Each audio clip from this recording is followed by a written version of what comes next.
Welcome to another episode of Definitely Not Therapy, where I will be sitting down with a different stranger. Why am I being so aggressive? That's silly, isn't it? This is a milestone episode for Definitely Not Therapy, and I'm so excited. Not excited because you can't really get excited about talking about someone's trauma, but I'm excited about the fact it's a milestone. We've got our first ever female guest coming on. This is Definitely Not Therapy.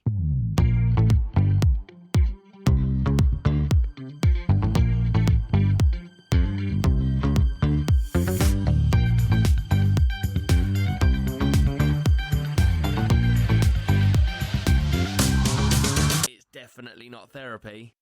In this episode, I'm speaking to Natalie. Natalie is only 38 years old. She's so young, but she lives with a crippling, lifelong condition that stops her just doing the most basic of tasks. Every single day for Natalie is filled with chronic pain from doing the simplest of tasks. She's had over 25 surgeries so far. Each one of those surgeries has a 6 to 12 week recovery time. It's a really long time, and now she suffers with chronic pain constantly, 24/7. And for you or I, that's difficult to understand. That's difficult to relate to how much pain someone can be in. But Natalie doesn't want to let that stop her. She still wants to live life. She's got an incredibly supportive husband, but she can't even get up the stairs to go to bed without the help of someone. Now, can you imagine the drain that must put on you mentally? And Natalie wants to come on to talk about the condition to help spread awareness. There's a lot of support out there for people, and maybe you might be sat there and you're not necessarily going to be going through the exact same thing, but you might be going through something similar, or you might know someone, and this might give you an insight into how that person's feeling or what you can maybe do to help that person. Anyway, so let's welcome Natalie onto the podcast. Oh, what's that? You're looking to renovate your home? Well, luckily, this week's episode of Definitely Not Therapy is sponsored by Bell Trades.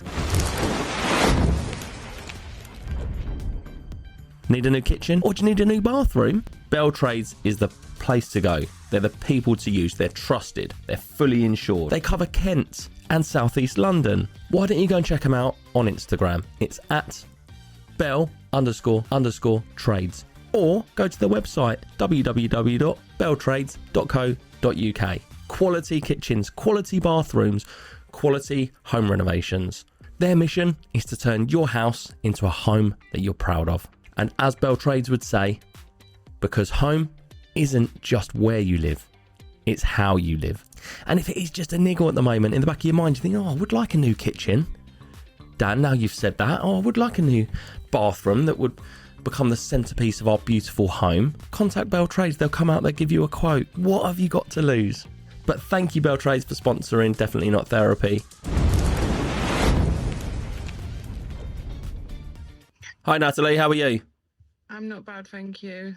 You're our first female guest, actually, so it's a bit of a milestone for me. Oh, right. There you go. It's all been men so far, but I've got about 6-7 women that I've booked in. I think women were a bit more cautious speaking to them about wanting to sort of open, because, you know, you've got to open up and be vulnerable. And men are just like, now that there's this whole thing about we can talk, now everyone wants to talk, and it's just like, right, whatever we can do, we'll get out there, which is amazing because we want to spread the awareness. But we need women like you to come on and sort of tell your stories as well. So yeah, I appreciate you coming on.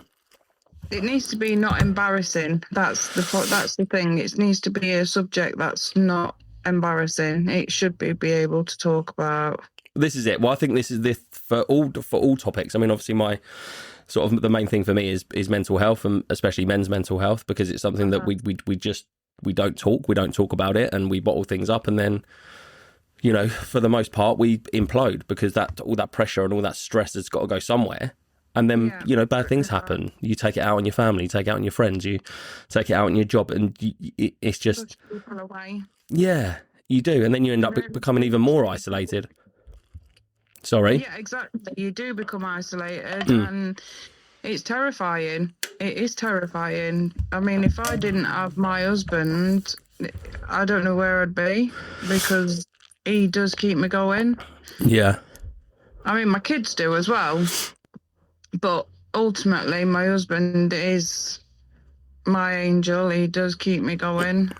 I think, and listen, I can't relate to your exact situation. We'll get on to, what your condition is in a short while. But the difference is, I think, with your children, there's always going to be an element that you're going to want to hold back because they're your children. You're the parent. You're there to protect them. So your husband, as a man, that is our job, is that we're there to protect. So we want to protect the children and our wives, and it's like, so he probably will take on a lot of that burden. Your kids are going to be a great support. Of course they are. They're your children. But yeah, your husband, I'd imagine, is a rock for you in your life. Absolutely.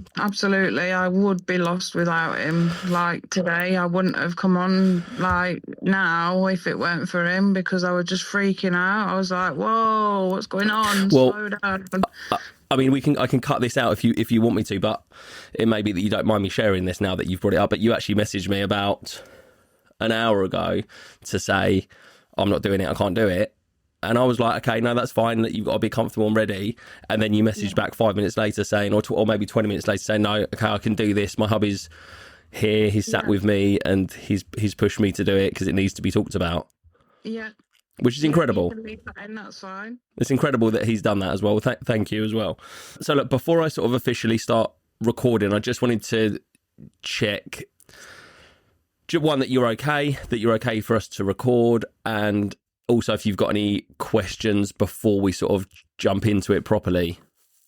No, I don't think I have any questions. I think anything you ask me, I'll just be as honest as I possibly can. It is a condition that doesn't get heard. It gets ignored, And there's a lot of people that do have it and they really struggle and don't know about it. Yeah. Well, I mean, this will be an education for me because I don't know a great deal about it, which is probably part of the problem. You've got a little girl as well, have you, Harper? Yeah, little Harper. Yeah, these things, like I've got a daughter as well, and it's these things that I have to look out with for her as well, like because it's a female thing. Oh, really? It's with the reproductive system and periods and stuff. Oh, wow. I didn't know that. I'm already being educated. I didn't know this, but obviously that's just another terrifying, another thing as a father to have to worry about, I guess. But we need the education on it, though. Do you know what I mean? We need to spread the awareness. So it needs to be a normal conversation that women can have with male doctors, because they're all men, which is just another thing that I can't stand. Like, they should be female gynecologists, not men. Yeah. Just wrong on every level, but... Yeah, which is something like probably 20 years ago, 30 years ago, maybe even more recently, people just didn't question it. Just it is what it is. Exactly it. But they're all men. I don't think I've seen one female gynecologist, or one what's understood me anyway. Well, and this is part of, and you're welcome to like bring this up on the episode, because this is something that for a lot of women, it's a massive thing. And then if that's something that's sort of holding you back from going and getting checked or whatever, and again, you will have to excuse me because I don't know the ins and outs of it, but if that's something, if I was a woman, that would probably be something that would put me off, thinking, I don't want to go and do that because it's a male doctor, when obviously one, we've, I guess, got to get over that stigma, because if it's more important to get checked, but two, we need more female gynecologists in the industry. Yeah. It's Oh, God, yeah. I've been seen in so many hospitals, I would say probably 15 hospitals, and they've all been men. Really? All of them. And all men that have done all my surgeries, they've all been men. And it makes me sick every time I go. It's definitely not therapy. The point of this podcast is, I want to be able to spread awareness around as many different topics as I can. The main thing for me, like I've mentioned, is mental health, men's mental health. And I can't imagine this hasn't been a strain on your mental health, going through what you're going through now. But I just want to be able to kind of reach people that are maybe sat there struggling. They might not have the exact, be in the exact same circumstances as you are, Natalie, but they might be sat there going through their own struggle, and they might just need to hear someone else's story to think, okay, do you know what? Other people have also got struggles and they make it work. And if we can relate to one person that is there, sat there thinking, I just want to give up, well, then we've done our job, ultimately. Exactly that. It's because, people have taken their lives because of endometriosis, and it should never have been or come to that. It should never, ever come to that. Ever. No. Well, I agree with that for so many different things. I think there's so much help available out there for so many different things. Is it endometriosis? Am I saying that right? Yeah, endometriosis. So this is probably a word I've heard maybe 5 times in my entire life. So this, for me, is going to be an education, because I think it's something that is predominantly, is it something that women so we think that it is in genes. Okay. However, my mum never struggled. My sisters were late on their periods. I started mine when I was 9. It just started from then. Backwards and forwards to the doctors, they just say it's just a normal period, it's normal pain, this is what female go through. Well, no, I'm sorry, nobody should ever be in that much pain during a period. Right, so your whole thing then was from when you were 9 and you started your period, which again, is that an early age to start? It's an early age, but it's not unheard of. Okay. So I started when I was 9, and then I got the heavy bleeds, which my mum knew weren't normal. She took me to the doctors, and they gave me medication for pain and medication to try and stop the bleeds. That didn't do a thing. Okay. And then I went and saw another GP who was female, and she referred me on to an hospital. I was 15 at the time, and it was a laparoscopic surgery, which is just a keyhole surgery. And that was when they told me that I'd got endometriosis. So I was diagnosed at 15. Right, okay. So from the age of 9 to 15, what was that like for you? Hell. I didn't go to school. I didn't sleep properly. I was barely eating. I was so sick, so bloated. I felt so out of place at school because I'd developed so much quicker than everyone else. I'm like ultimately this child in a woman's body. Wow. Yeah, that must have been hard. It was very, very hard. And then I was offered hormone replacement treatment at that time, and I refused it because I did want to have children. And they told me then that I couldn't have children. Wow. So I was like, right, great, amazing. That's just at the age of 9 or the age of 15, or just at the age of 15. Okay. At the age of 15, I was told I couldn't have kids. So that really did mess me up. Like, I was 15, always wanted to be a mum. That was the only thing I ever wanted to be, is a mum. Yeah. Then I found out I was pregnant in the weirdest way, funniest way, but the nicest way. Like, my sister-in-law said to me, oh, can you just do a pregnancy test with me? Because I'm scared. I'm like, well, what difference does it make if I do one, and you do one? And she went, no, please just do it with me. And I was like, all right, fair enough. And we was working on Fantasy Island at the time, Eastgate Market. Okay. We went to the public toilets, and she did a test and I did a test. And I was like, Stacey, has yours come back? She was like, yeah, I'm pregnant. I went, yeah, so am I. And I was like, oh, so we both found out we was pregnant together, and there was a week between the kids. Wow, that's incredible. So I had my eldest, and then 7 days later she had hers. So. Oh, amazing. So how old were you at this point? 19. 19. So, no, I'm sorry. I was 18 when I got pregnant, and I was 19 when I had him. And then 10 months later, I had another boy. Wow. Okay. So this is going from being told when you was 15 that you couldn't have children. So was that based on the endometriosis, or is this just... On the surgery. So on the surgery, they pulled out quite a lot of endo, so they burn it. because it's the lining of your womb what's growing on the outside. Okay. It's not growing where it should grow, and then the bleed just releases whenever it feels like, and it's pretty heavy and painful.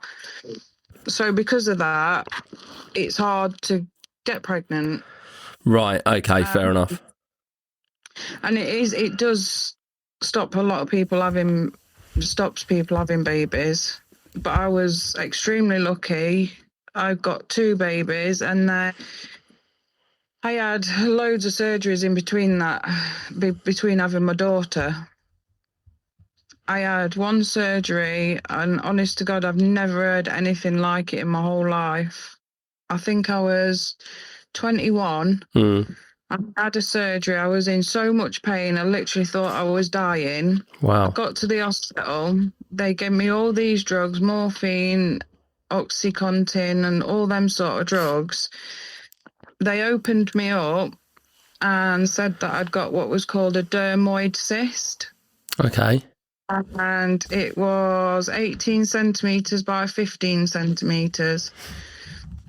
And that was attached to 1 ovary. Oh, wow.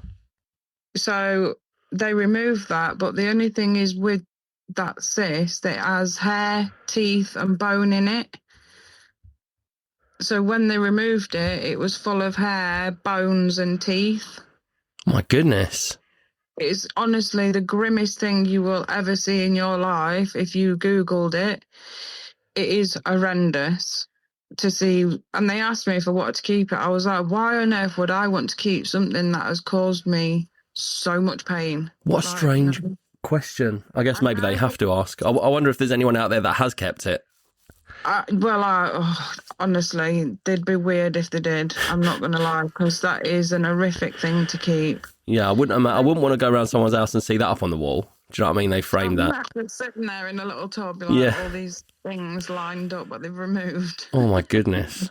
Okay. So yeah, that was about 21. Wow. But all in all, I've had 25 plus surgeries. I've literally just counted the scars on my tummy, and there's 22 on there. Well, and so why so many? Why so many surgeries though? If there's 20 plus 25, then why so many? So endometriosis causes cysts and adhesions and, different growths, and they'd all grown inside my tummy. So they go in keyhole and they drain them. Right. Okay. So it's not. So they'd removing them if they can. Okay. Right. Okay. So it's not. So the surgeries aren't to. They're not to kind of each time try and do a procedure to kind of prevent the endometriosis. They're just to literally maintain, get the cysts out. Yeah. So it is literally maintaining every single time they go in. So they do the same thing every time. An ablation, which is burning it all away. Draining cysts off my ovaries, which is extremely painful in itself. I lost an ovary at 21. Wow. The dermoid cyst that I had grown into my ovary and literally swallowed it up, basically. Oh my goodness. I had to have all that removed. So that was at 21. And then I got pregnant again with my daughter on 1 ovary. So you probably thought at that point it was already going to be difficult to have children. You'd obviously had the 2, and then you must have thought they've removed the 1 ovary. It's now just, be impossible. Even more impossible than it already was. Yeah. And I had no contraception either in between this time, because it just made things so much worse. Okay. And this is one of the things that I wanted to get across, is that contraception does not make it better. It does not make it go away. If anything, it feeds endometriosis. So is that a misconception then? Is that something that is usually... and listen, I'm not a doctor. I've got no idea about endometriosis, but obviously you've lived it and you're living it and you've gone through it. So it is interesting to get your opinion on what's happened to you. So is it a common misconception then that people will go on to birth control because they believe that's going to stop the endometriosis? Yeah. And it's not true. Or they will offer an injection called Zoladex, which literally puts you into menopause, but they don't explain that to you when they're giving it to you. They just say it'll make things better. Well, and that's it. So You don't know what you're getting yourself into, though, because when they gave me my first injection, I thought it was going to work miracles. You know, I spent literally 3 months in bed, couldn't move because of the pain, because it was shutting everything down. So, but for something that's supposed to, even at the detriment of, you know, bringing on early menopause, that should still make you better, and it's done the complete opposite. It's made you bedridden for 3 months. Yeah, exactly that. And I was on the phone to the doctor every single day saying, please, I'm begging you, you've got to give me something to reverse this, but there's nothing. There's nothing to reverse it. So once it's done, once that's done, it's done. So they really need once to. It's in, you've got it in your system for 3 months. Your hormones and everything are shut down for 3 months, and then they offer you hormone replacement. Right. You're like, well, why do I need hormone replacement? And then they explain to you what the injection was for, and you're like, well, wow, just wow. Yeah. You just put into menopause. I didn't know why I was sweating. I didn't know why I was shaking. Didn't know why I was so exhausted. It was awful. But yeah, it was afterwards they explained to me what it was, and I was like, that is absolutely ridiculous and sickening. And my husband did straight away putting a complaint into PALS, the hospital system, and nothing ever came of it. Nothing. I never heard a thing back from them. Really? That's disgusting, isn't it, to be fair? It is horrific. And especially when it's young people as well, young girls. Like my daughter-in-law at the moment, she's going through pretty much the same thing as me, but with polycystic ovaries. Okay.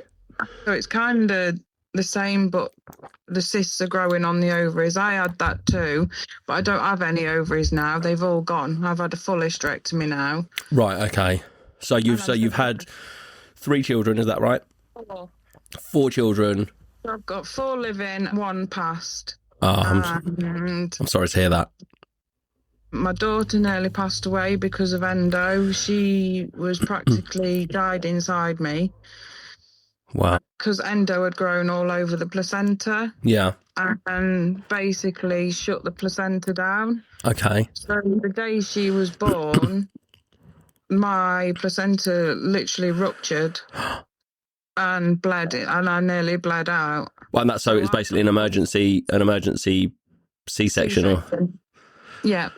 And it was an emergency, and they made a mess of my belly getting her out as well. And I was like, because the surgeon came and apologised to me and said, look, there's a mess on your belly where we've had to get her out. I said, I don't care. Yeah. She's here. She's well. She's alive. I don't care what mess you've made of me. But now I look at my body and I think, holy shit, that has been through some traumatic stuff. Well, even before that, it's been through some traumatic stuff. Do you know what I mean? So that on top of it, obviously the silver. I had cancer as well. Oh my goodness! Right. Well, random as hell. I'm 38 years old. Random kidney cancer. But for how? Where does it come from? Is there any history in the family of that, or? No, not a thing. So that has got to be the most randomest thing. But they said that endo was because it's growing all over my bladder and I have to use a catheter. They said that it's possibly starting to grow on the kidney, which has triggered the cancer. So I had to have part of my kidney removed last year, day before my birthday. Oh, lucky you. And the back end of last year, I had a full hysterectomy, but now it's all growing back, which is why I was going to cancel today, because I'm just feeling so run down and tired, anxiety's high. But I've got to have more scans and stuff because I'm planning on doing a skydive. I actually can't wait, but I've got to wait on the doctor to say so first. What, they have to give you the go ahead for you to be able to do it? Yeah, so I've got to have loads of blood tests done, loads of scans. I've got to have a brain scan because I'm suffering major migraines, and that's another part of endo. Migraines, headaches. It's a whole body condition. The only part of your body it doesn't grow on is your spleen. that is the only part of the body that it hasn't been found on. Right. So it can Okay. go on your brain and all sorts. I mean, that's just incredible. It's just that's. I mean, it's a lot. You've been through so much. Like you've been through so much. Like, I'm 38 years old, and honestly, I feel like I've done a world war. Like, I went into a psychiatric unit because of it all. Wow. So is that My because it mental played a health, part in your mental health as well? massively. It has massively made me suffer with my mental health. So Like, what age were so? Because obviously there's a lot that you've been through, and I don't want you to have to relive all of it. But obviously there's some questions I'm going to want to ask if you don't mind. no, go ahead. So in terms of the mental health side of things, when did that start playing a part? And listen, it's fairly obvious to me that what you've been through started at the age of 9. That's going to take a toll, and I understand that. So what was the sort of progression, or the kind of what happened from there for you to deteriorate with your mental health? So, because the bleeding was so heavy and the pain was so much, I think by 12, I was pretty much a fully grown woman. Wow. In a child's, well, not even in a child body. I was practically a woman with a child's brain. Well, at 12, you're not even a teenager, let alone a woman. Exactly. But because I was fully developed in every which way, I literally didn't fit in anywhere. The mental health side started when I couldn't fit in clothes what were my age. So like 12 to 13 years, I'd be in age 16 to 17 or in a small women's. Yeah. So that massively took a toll on my mental health. It really did. And then my mum had me backwards and forwards at the doctors. And I think by 14, I was on an antidepressant. God, that's a lot for a 14-year-old, isn't it? Uh-huh. And that was the first antidepressant I ever went on. It was probably one of the worst ones I've ever been on. Oh, really? Yeah, it was a pretty horrific. I mean, it's one what they hand out quite regular. Yeah, but at 14 though, it's a lot for your body and your mind, isn't it? Yeah, and they give you nightmares and stuff like that. It was a lot, and they make you numb. Okay. So you don't cry, stuff like that. And I was just like, well, I'm not normal. Like, what is going on? Yeah. I met my husband when I was 14. So we've been together 26 years. Oh, that's a long time. And he's been through all of it with me, my mental health. Like when I went into the psychiatric, I went in twice. Okay, so what age did you go into the psychiatric unit, and what led to that? What was the reason that you were in there? So it was when they'd given me the hormone injection to shut down everything. Oh, so what age was this? What is? How many? 10. It is 10 years. Yeah, 10 years ago. Okay. So I would 28. 28. I went in there. I explained to him everything that was going on. I told him that I wanted to take my life. I told him I couldn't deal with it anymore, that nobody was listening to me. The doctors were just dismissing everything. And I ended up in a unit because I just couldn't deal with it anymore. I was like, I'm not doing this. This is not life. This is hell. So you voluntarily went in, did you, or was there? Well, it was kind of voluntarily, but not. They rang and said, could you come in voluntarily? Yeah. Me, I was like, yeah, of course I will. But then they kept me and sectioned me. Right. So I did end up getting sectioned twice for, I think, 3 months the first time, 4 months the second time. Yeah. So, and what was that experience like? Did you find it, and this is probably the wrong way to ask this, so I apologise, but did you find it helpful, the fact that you were in there and you kind of had that, I don't know if it's I don't know if it's not like a safety net, but you was in there and you knew that there were people around to look after you. Did it feel like that or not? Sometimes yes, but then other times not. There were times that, I wanted to go home for just days to spend time with my husband and the kids, and they wouldn't allow me, so I'd run away and just then they'd have to bring me back, and that had knocked time back for me getting out. And there was just one time my kids had just started at school. It was my daughter's first day ever at school, and I wanted to be there for that because that was a big thing. I've only got one girl. Yeah. It was massive. And they let me out for that day, and I felt on top of the world. I'd never felt better, and I was like, I just want to be out of there now. I want to come home. Yeah. And I didn't go back. They got the police to come and get me back. They took me back to the unit. They started me on new medication, which it sent me wild. I was hallucinating all sorts. I thought I'd got screaming babies around me. My goodness. Loads of things were happening. I mean, that can't be better for you than where the kind of mental situation you were already in. That's surely going to make things worse. It was feeding it, and it was one of the drugs what they'd put me on was called quetiapine, and it's an antipsychotic drug. And honest to God, it turned me into a completely different person. Matt didn't know who I were. The kids didn't know who I were. And it's just been horrific for everyone involved. Yeah, it sounds it. It's been a lot on all the kids' shoulders. I've got my two eldest now, 19 and 20. And they're pretty supportive. And the little ones, we try and keep a lot from them because it's too much for them. They're only 11 and 12. Yeah, it isn't. Well, you've first-hand experience of knowing what it's like putting a 9 to 15-year-old. You lived it, so you can first-hand experience know why it's best to protect them from some of that. But equally, it's finding that balance, isn't it? And I don't think there's a right or a wrong. My daughter knows more than my youngest son because she started her period at 9. Right, okay. So this is where we're stuck at the moment. She is under a brain surgeon at the moment. They are keeping an eye on pituitary gland because she has developed a lot quicker than somebody else her age.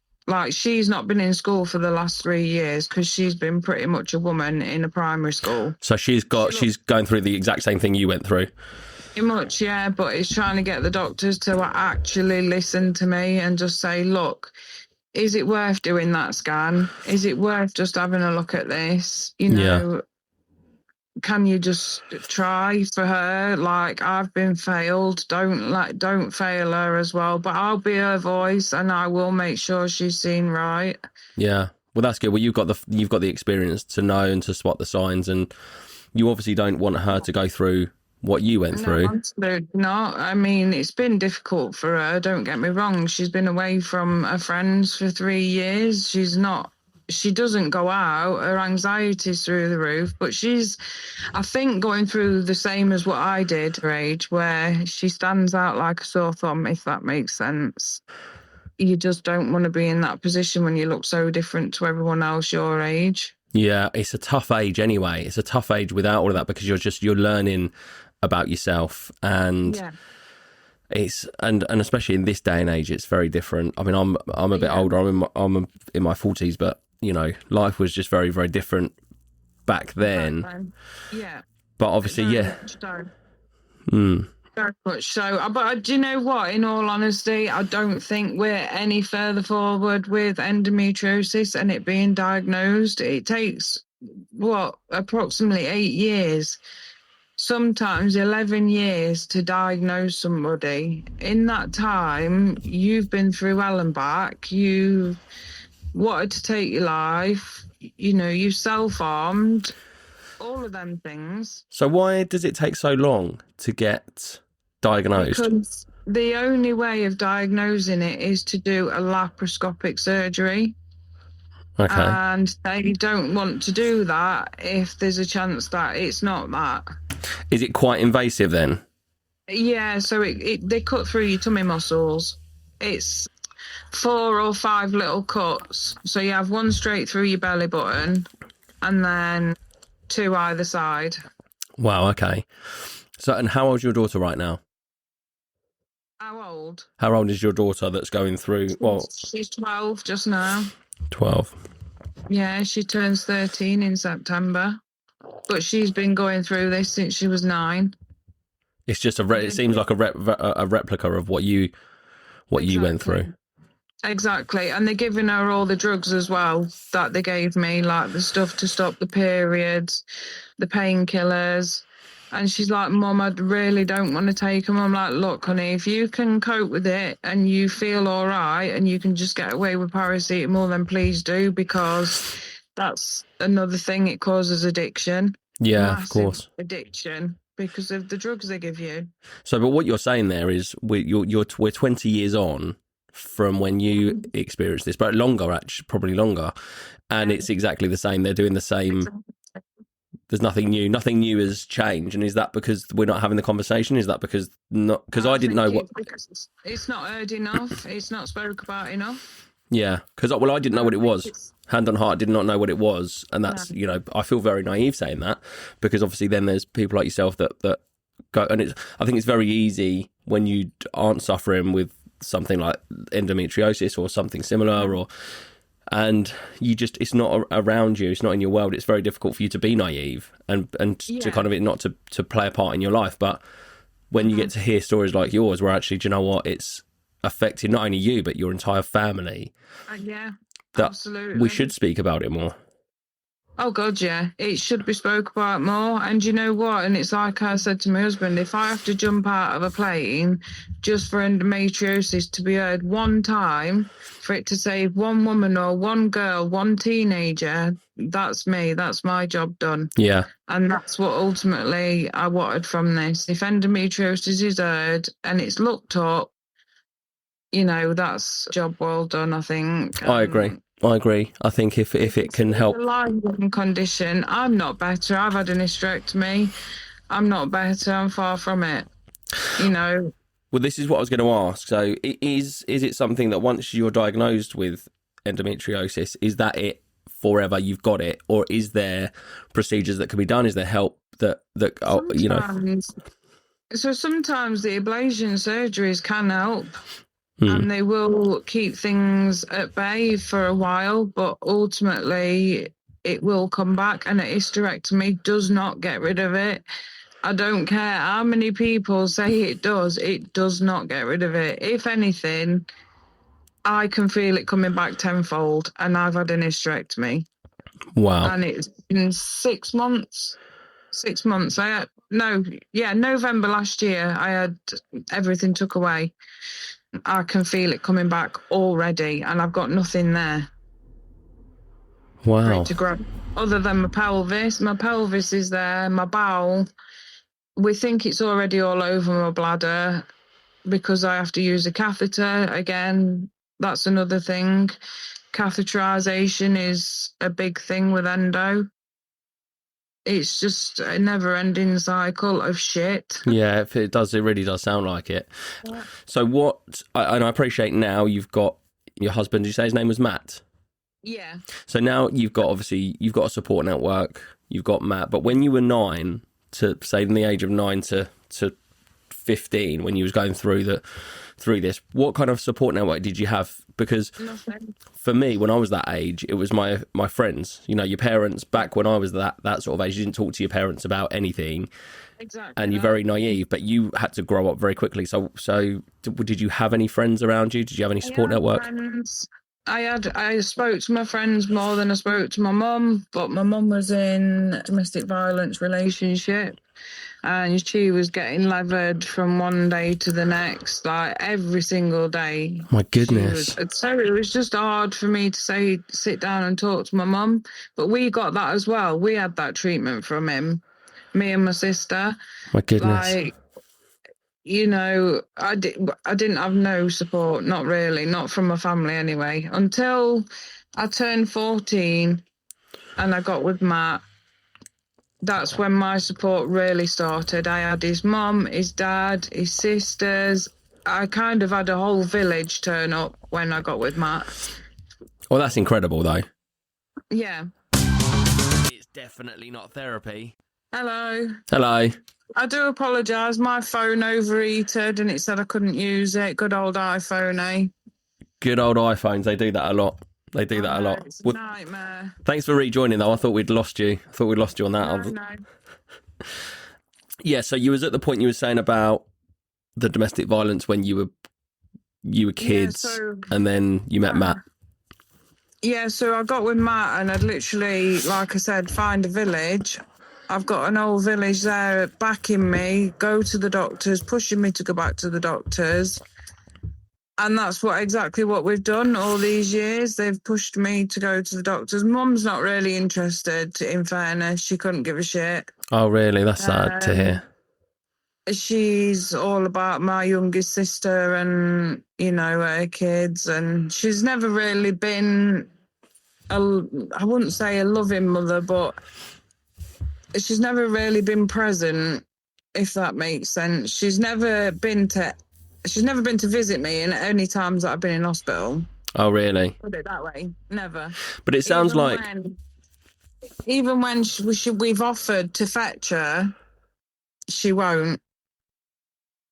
So I don't know why she just chooses not to. So I kind of switch off to her.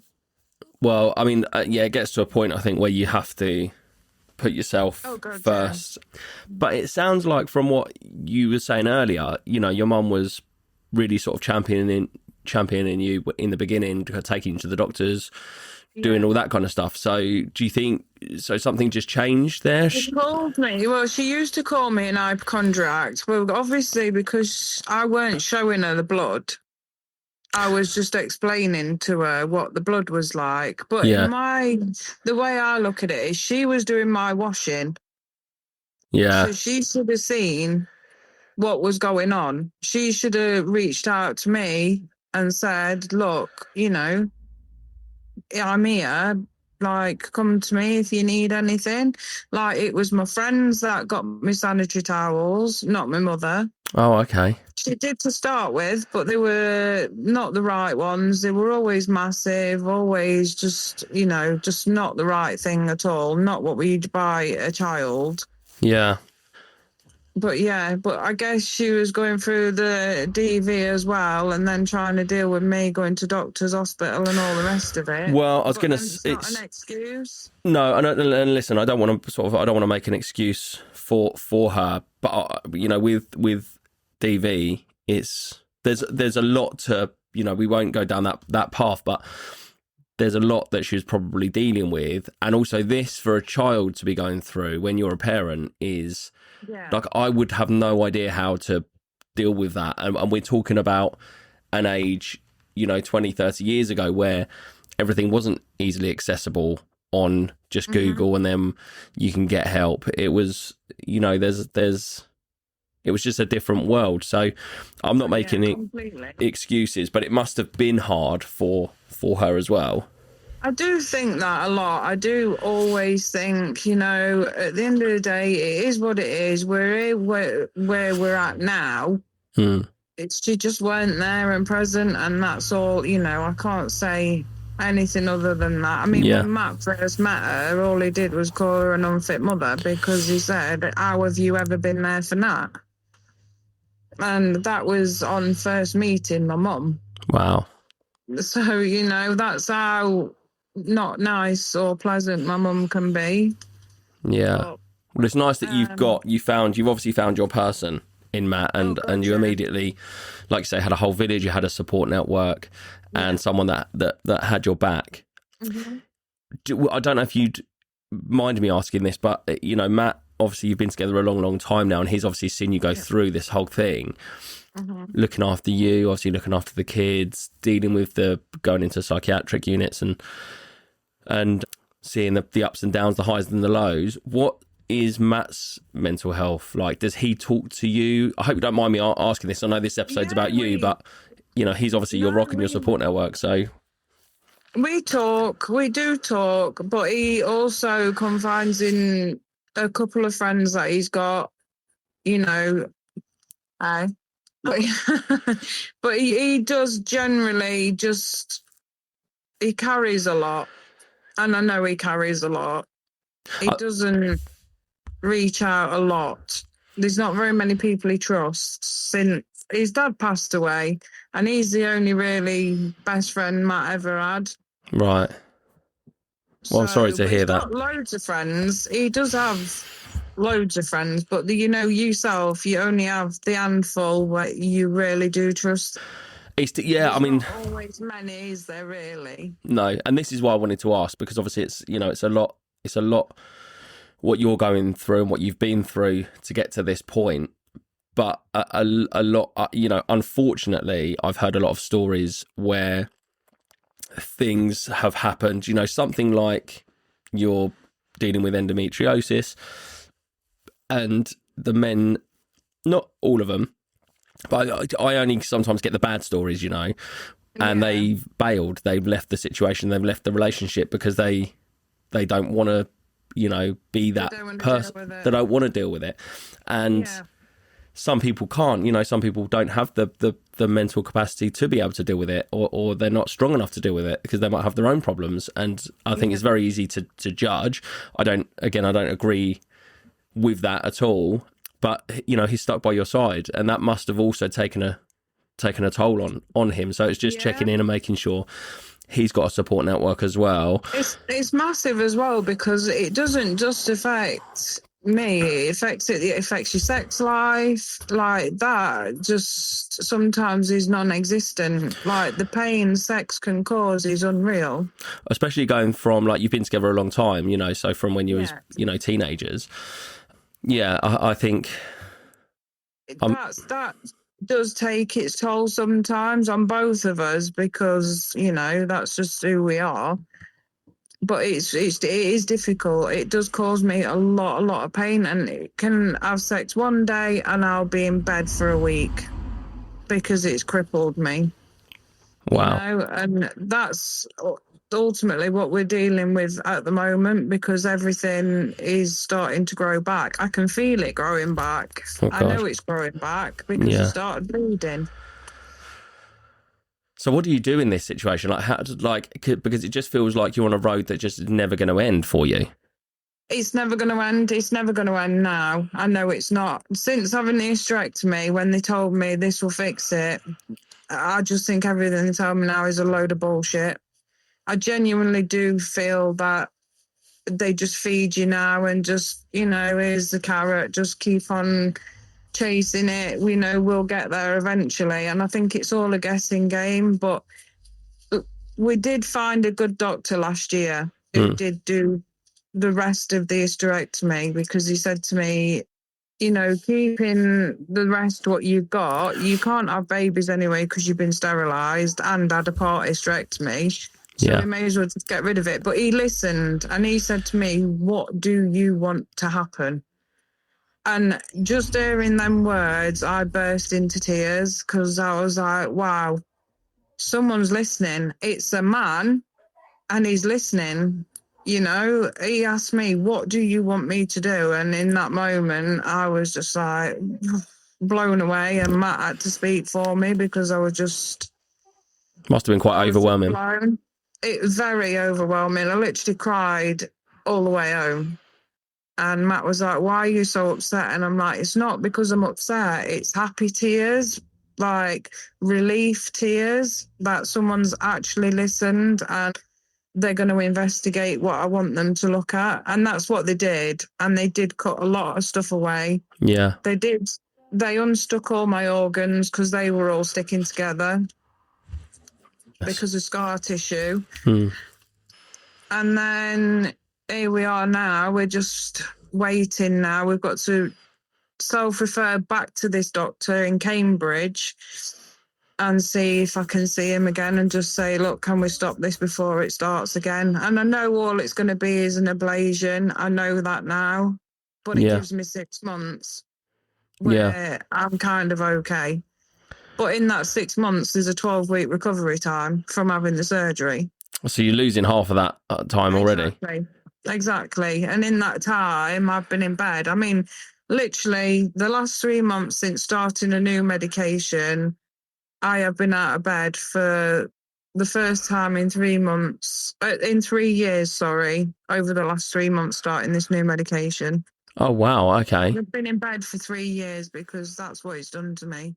So it has sort of, so now you might be on a path where actually you can be a bit more active. You can be up and about. I am more active now. The pain does I mean, it's an antidepressant what I've started, and I've been on it 3 months, and I have been up and out of bed, and I've thought, you know what, I'm not letting this win me because it's had me down too long. I think you need to get, and again, I'm no expert, but with a lot of things, sometimes you get to a point where you just have to say enough is enough. And exactly. I know physically there's not much you can do about it. It is what it is. But sometimes in your mind, you have to get to a point where you're saying, no, enough is enough. I won't let it beat me. You must have great mental strength to have, It's been hard.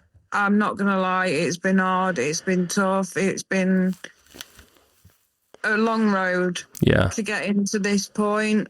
Now I'm going to work towards doing the skydive, raise money for Endometriosis UK and just do what I can for them and just get endometriosis heard and get these women heard. Yeah. I mean, now on TikTok, you will see hundreds and thousands of women on there with endometriosis. If you start that algorithm, you watch these videos and you think, shit, my journey's not actually been that bad to some people's. Oh, because yours, to me, being that I've not really, heard many. It's extreme. I haven't really heard any stories of what, women have been through. So for me, what you've been through sounds horrific. It's which I know it is, but you're saying there's girls that are going through worse than that.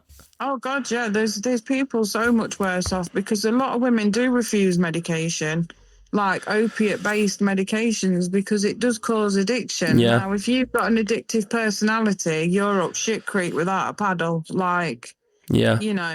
You're not getting out of that addiction. No. I'm trying my hardest to come off so many medications, and Matt's like, Nat, give yourself a break.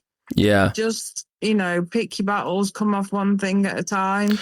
Yeah, I think that's good advice. It's just so strong, though, the medication, so strong. The withdrawal effect is mental. It's awful. Yeah. Well, I've done it. So basically, without going down a whole new podcast episode, I was run over when I was 18. And listen, I'm not bringing this up as a comparison. I'm only bringing this up because of the opiate side of things, because, what you've been through is, I don't know if I would have had the strength to still be stood there today.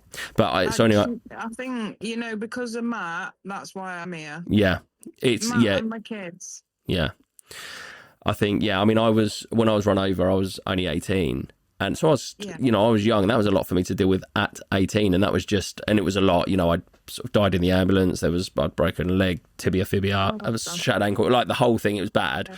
But then I've been on codeine since for pain. I came off it for a few years, but the pain got so bad, and it is what it is. There's no getting away from it. There's no getting away from it. It's difficult because it just, even if I stop for a day, the following day, I'm in pain.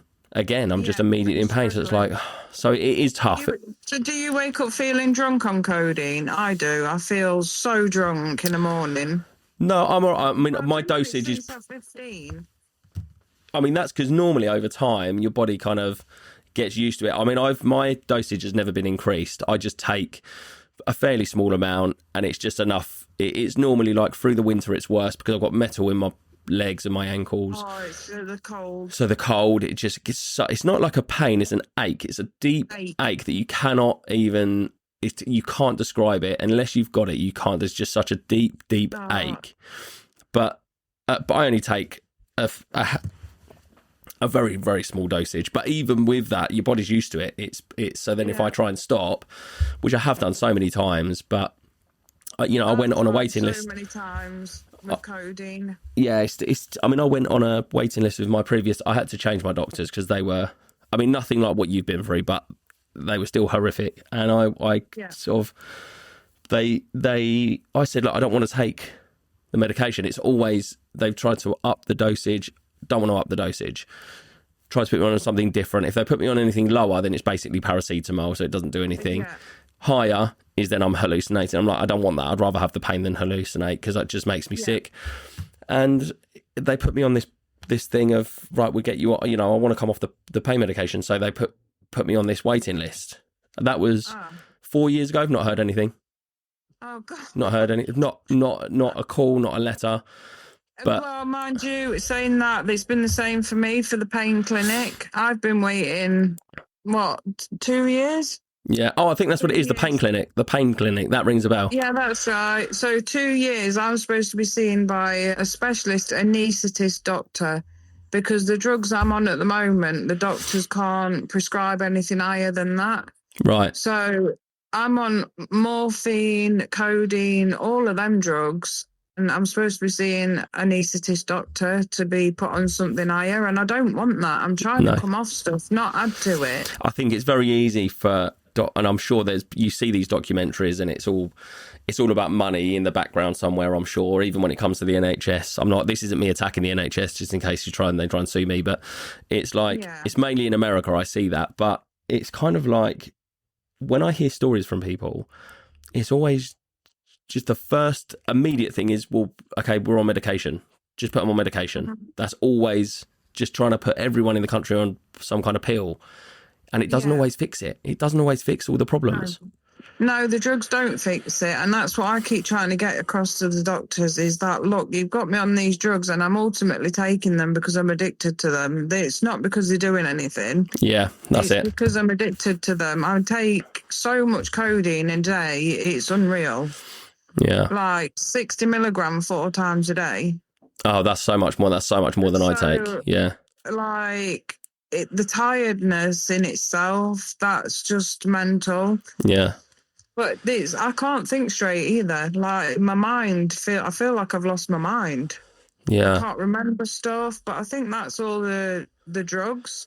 Well, the drugs, that definitely can't be good, having all those drugs. It's going to take away that clarity, isn't it? Because they're always, each one does a different thing to make your mind believe something different. So there's going to be confusion. So by, I guess, being, you're doing the right thing by wanting to go through the pain clinic and get off the medication, but whether you'll hear back, whether we ever see them or not is a different story. But you can only do what you can do, and hopefully by having conversations. I'll chase it with the new doctor in Cambridge, and I'll just be like, look, you have got to get me seen by somebody because I've got to come off them for myself and everyone else because I'm not the nicest of person on them either. Yeah. But, well, at least you're aware of that, though, because obviously you've got clearly a great support network around you. And I think I touched on it earlier. It's very easy to push people away, not, sometimes not intentionally because of the medication, but, there's sometimes only, it's very difficult when other people just want to help and you might be getting into this situation, you're pushing people away, where at some point,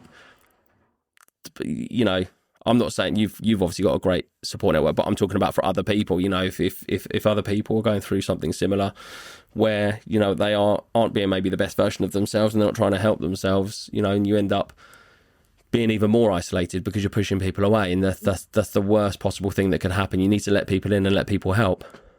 That's exactly it, and that's what I did to start with. I was pushing people away because I didn't want them to be going through what I was going through or to see what I was going through. So I did start to push Matt away, and I was like, no, I can't do this. I've pushed the kids away because I've thought about suicide. I've counted down the days till birthdays, till kids are 18 and 19. And I've been like, nah, you have got to change this mindset because if you don't, you're not going to be here much longer. Yeah. And that's another reason Matt's pushed me to do this podcast is because it is like talking therapy, I guess. Because I do have counselling. I do have counselling on every week.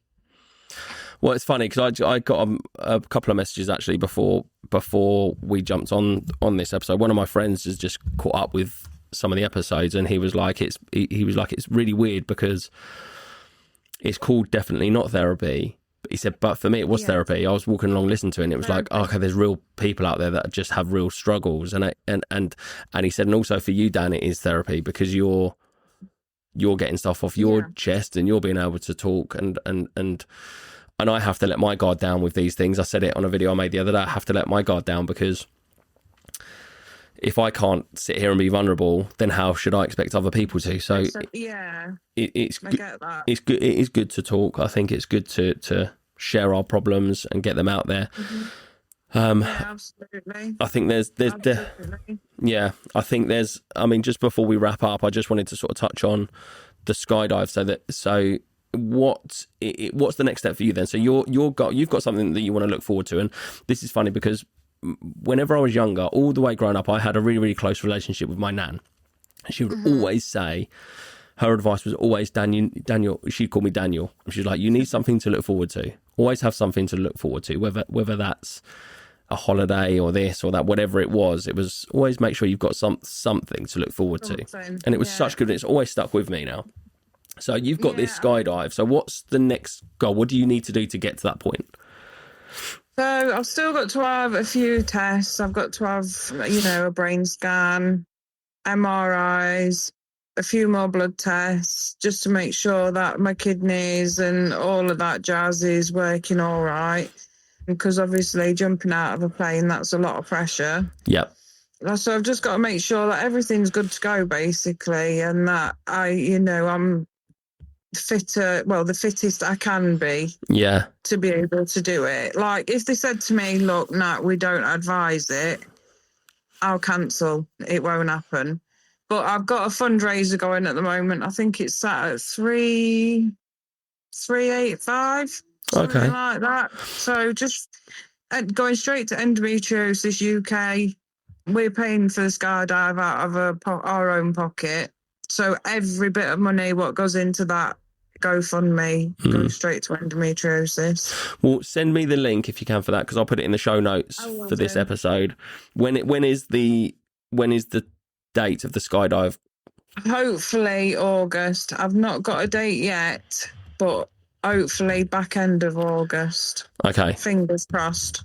All right, that's fine. Because I will let you know with the details of that. Yeah, let me know the details. That's an incredible thing, and I really hope that you get to do that. And it's good to spread that awareness. I think something you said kind of did resonate with me, which was if it takes you jumping out of a plane, screaming endometriosis means it could just help one person. Well, that's the reason for this podcast, because if it can help one person who sat there that's struggling with anything, that they can sit there and think, do you know what, I'm not alone. Because that for me was the biggest thing. It's you just feel isolated, you feel alone, you feel like you've got nobody that understands. Whereas the truth is there are people that understand. Like you say, you went on TikTok and there's thousands of girls that are now speaking up and talking about it. And I think it's really important. These platforms are important, TikTok, podcasts, all them things. I think they're so important for people to be able to speak. Yeah. Like, we shouldn't be silenced about the NHS or doctors not doing what they should be doing, or, we shouldn't have to be quiet. I'll tell you what, be allowed to speak. I wholeheartedly agree. And I think this is what the problem is when it comes to social media. And social media has evolved so much in the last 15, 20 years, I guess, however long it's been around for, in that you will be sitting there, say you've got endometriosis. So you will sit there and, you know what, you might be having a really, really bad day. But what do you go on the internet for? You'll pick your phone up and you think, I'll have a scroll. I'll have a look through. What are you doing that for? I'm guessing I'm looking for people what have got the same problems. So for a lot of people, I would say it's a distraction to either look at, someone that's got the same thing. I would say for the majority of people, they use social media as more of an escape. They want to escape and actually look at the phone. You can easily lose an hour, 2 hours by just watching silly videos. So I think for me, sometimes and again, I can't relate wholeheartedly to what you're going through and what you've been through, but my content changed from just being this cheeky, happy, funny person to, okay, dealing with trauma. And and the problem is people go online, it's the serious stuff, and people go online, they don't want to see that all the time. They want to see the happy, the fun, the cheeky, the silly. So it is difficult, but I think we are in a transition period where you've just said it there. You'll go on because you can relate to some of these people. You see, you'll search for other people that are going through the same thing, and that's exactly what we need people to do with this podcast. Literally just before we came on, I was on TikTok, and there was a young girl, I think she's 17, God love her, and she's in the stage already at what I'm at. She's had an hysterectomy. She's 17. Wow. I was like, geez, man alive. Like, I only had mine fully last year. Yeah. She's 17. I just think she's never going to be able to have her own child. That's a lot. Like, that's a lot for a 17-year-old. They cannot just be jumping in straight away for hysterectomy because they're going to think it's fixing it. It's not. Yeah. It's not fixing it. So to take a girl's reproductive system at 17 years old and then telling her that she's going to be fixed when she's not fixed because it's come back. And she said to me, how did you deal with it? And I went, oh, I kind of didn't, because mine's coming back too. You know, it's really hard because, you know, like you say, there's people on the internet. Yeah. And I think if we can help each other, that's what we need to be doing, because authority or doctors, we don't seem to be getting any help from them sort of people. No. So I think we've got to kind of just stick with each other. Are there any groups out there, do you know? Because I mean, I've had a lot of people on for different topics. I've had a guy called Ollie on, who's one of the co-founders of Angels United, who are a support network specifically for dads who have lost child during pregnancy, which is obviously quite a specific thing, but there's a lot of dads that don't, you know, we get forgotten about because a woman that goes through that. I've had guys from Andy's Man Club. Are there any support networks out there that you know of for endometriosis? There's loads for women, but I don't think there is for men. No. Again, this is the thing about being anything for men. Yeah, I think this is the thing about being inclusive. But I mean, as long as, because first and foremost, as long as there's support networks out there for the people that are going through it, that's the main thing. There's a lot. And I mean, Endometriosis UK, their website is so informative. It is unreal. Like, they give you the percentages, how many people per year are getting diagnosed, everything, and what to look out for, your symptom checker. They've got a questionnaire you can fill out on there, and then they tell you whether you need to see a doctor. And so Endometriosis UK are amazing. Oh, I'll put the link for their website in the show notes as well. So if anyone is kind of concerned or wants to educate themselves on it, then go to the website and have a little look and have a little read through that.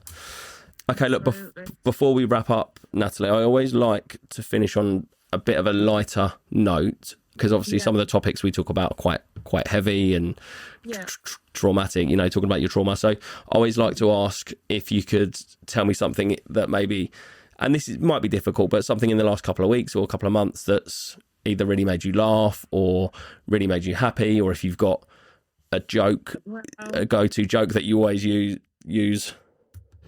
We went abroad in May. Nice. Where did you go? That was just me and my husband went to Malta. Oh, very nice. Just to try and get a break from the surgery in November. We went to Malta, just me and him, just for a break. So that was nice. That was a good week. We enjoyed that. Nice. Well, and that's testament to the fact that you've spent so much time in bed in the last few years, and the fact that you can say, I've been on holiday, I can still get up, I can still, you know, live life and go and do things. I mean, you're going on holiday, you've hopefully got a skydive coming up, so you're a great endorsement for the fact that you don't have.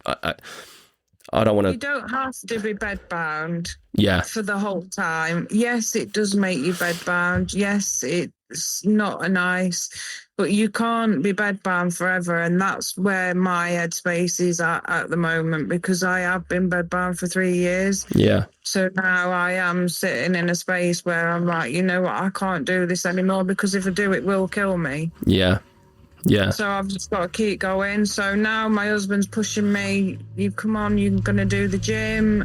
So that's going to be starting soon as well. As soon as I'm strong enough, I'll be going to the gym. Well, that's incredible. Well, Natalie, thank you so much for joining me. I really, really appreciate you taking the time. And yeah, keep in touch. Let me know about the skydive, because I'd love to see footage of that if you do it, and I'll do anything I can to support. That's perfect. Thank you so much for having me on. No worries. Take care, Nat. It's definitely not therapy.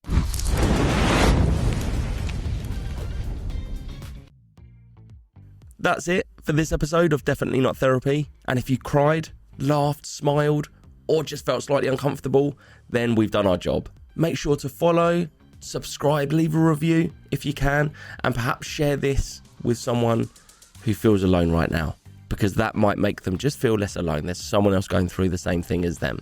Whatever your story might be, whether it's co-parenting issues, divorce, breakups, heartbreak, anything that goes unspoken, things that you feel like you can't talk about, come and talk to me about them. Let's help to spread some awareness. All you need to do is email me at onlydanlawrence@gmail.com or DM me on any of my social media platforms. Dan Lawrence on Facebook, Dan Lawrence Comedy on Instagram, or Definitely Not Therapy Pod on Instagram. I'm Dan Lawrence, and I'll see you next time.